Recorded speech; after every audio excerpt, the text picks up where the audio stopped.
சரிங்க. இந்த இதுக்குள்ளேயே 3 பெட் இருக்குது பார்த்தீங்களா? ஆமாங்க. 3 பெட் இருக்குது. ஆமாங்க. இன்னைக்கு வந்து எவ்வளவு ஆழத்தில் அந்த பக்கம் போவோம். அந்த பக்கம் இந்த கிரேனு, கம்ப்ரஸரு, சரி. அப்புறம் அதுக்கு இப்போ ஒரு ஸ்டார்ட் மாட்டிருக்கு, ஆட்டோமேட்டிக்காக எடுத்துக்கிற மாதிரி. சரி சரி. அந்த ஸ்டார்ட் மாட்டி விலை மட்டும் 13,000 மாசத்துலேருந்து 15,000 பக்கமாக இருக்குது. சரிங்க.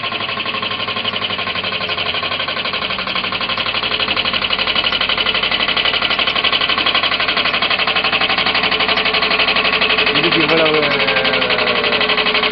வேலை செய்ய வேண்டியது இருக்குது பார்த்தீங்களா? பார்த்தீங்களா? அப்புறம் இந்த சொட்டு நீர் குழாய்கள்,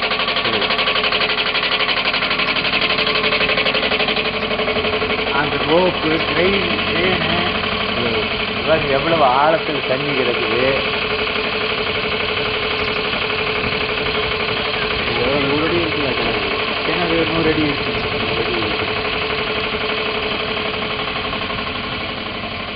இவ்வளவு பைப் ஃபிட்டிங்ஸ், இதுக்கெல்லாம் முந்தி என்னவா இருந்ததுன்னா ஃப்ளட் இரிகேஷனாக இருந்தது. அதாவது ஃப்ளட் இரிகேஷனில் என்னென்ன நன்மைன்னு சொல்கிறேன் கேளுங்களேன். சரி.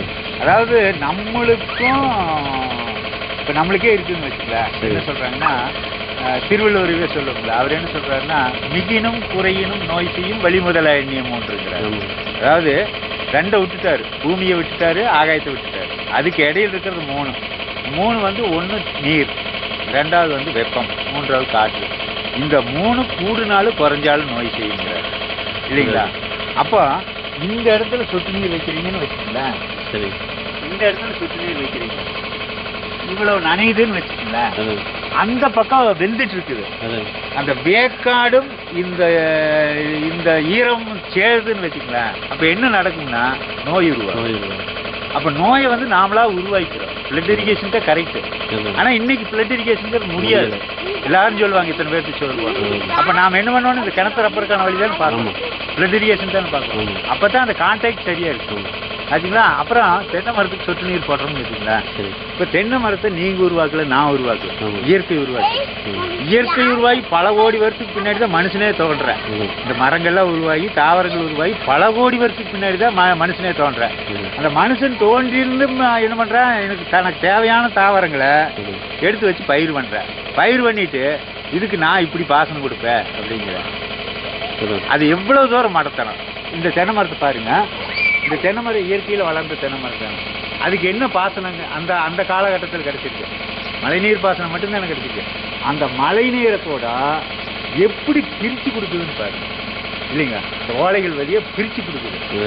அந்த பிரித்து கொடுக்கறது இன்னைக்கு நாம் என்ன பண்ணுறோம், அது கூட ஒரு இடத்துல உளுந்துடக்கூடாதுங்கிறதுக்காக அந்த உழுகிற துளிகளை கூட துளி துளியாக பிரித்து கொடுக்குறதுக்கு அதனுடைய மட்டை அமைப்பு அப்படியே இருக்குது. இன்னைக்கு நான் ட்ரிப் இரிகேஷன் கொடுக்குறேன்னு சொன்னால் அது எவ்வளோ தூரம் மடத்தணும். அப்போ அதுக்கான வேர்கள் அந்த வட்டத்தில் பூரா இருக்குது. அதுக்கு ஏகமாக தண்ணி கிடைக்கணும். அப்போ தான் ஏகமாக சத்தை உறிஞ்சிச்சு. இவ்வளவு இருக்கிற ஒரு இயற்கையில் இதுக்கு நான் என்னங்கிறேன், தண்ணி வந்து நான் இங்கே தான் கொடுப்பேன். அந்த மரத்தை அமைப்பு பார்க்காம, அதனுடைய இதை பார்க்காம. அப்போ ஒரு மரத்துக்கு நான் இப்போ ஒரு இது கூட எக்ஸாம்பிள் கூட காட்டலாம்னு நினச்சேன். ஒரு மரத்துக்கு தன்னை போல மட்டை விழுந்ததுன்னு வச்சுங்களேன். உழுகும் போது என்ன ஆயிடுதுன்னா இந்த மாதிரி மலக்க விழுந்து முதல் குப்பரை இருக்குது இல்லைங்களா, உழுகும் போது திரும்பிடு. இயற்கையாக உளுந்ததுன்னா உழுகும் போது திரும்பிச்சுன்னா என்ன ஆகுதுன்னா இந்த வாய்க்கால் எல்லாம் தண்ணி தேய்க்குது, சீக்கிரமா நிலத்துக்குள்ள போக. இவ்வளவு நுட்பங்களை இயற்கை வச்சுட்டு இருக்கு. இது மனுஷன் எனக்கு தான் தெரியும்னு காட்டேன். எவ்வளவு மடத்தனம் பாருங்க. இது எனக்கு தான் தெரியும். சொட்டு நீர் தான் நல்ல பாசன நீர்னா என்னால் அதை ஏற்றுக்க முடியாது. சென்னைக்கு நான் சொல்கிறேன் தெளிப்பு நீர் பாசனம் தான் சரியான முறையை நான் சொல்கிறேன். ஆனால் சொல்கிறவங்கெல்லாம் அது பைத்தியக்காரத்தான் சொட்டு நீர் தான் ஜாதிக்கிறாங்க. அது என்னால் ஏற்றுக்க முடியும். உங்களுக்கு தண்ணி குறைச்சி போட்டீங்க, இருக்கிறதெல்லாம் இருக்கு கீழேயே கொண்டுட்டு போயிட்டு இருக்கீங்க. நான் அண்ணா யூனிவர்சிட்டி கூட இருக்கேன்னு சொன்னேன். நிலத்துக்கடிய நகரம் உயிரினங்களுக்கு இதே கிடையாது, தார்மீக ரீதியான உரிமையே கிடையாது. 1 மில்லிமீட்டர் கீழேருந்து கூட நிலத்தடி நீரை எடுக்கக்கூடாதுங்க.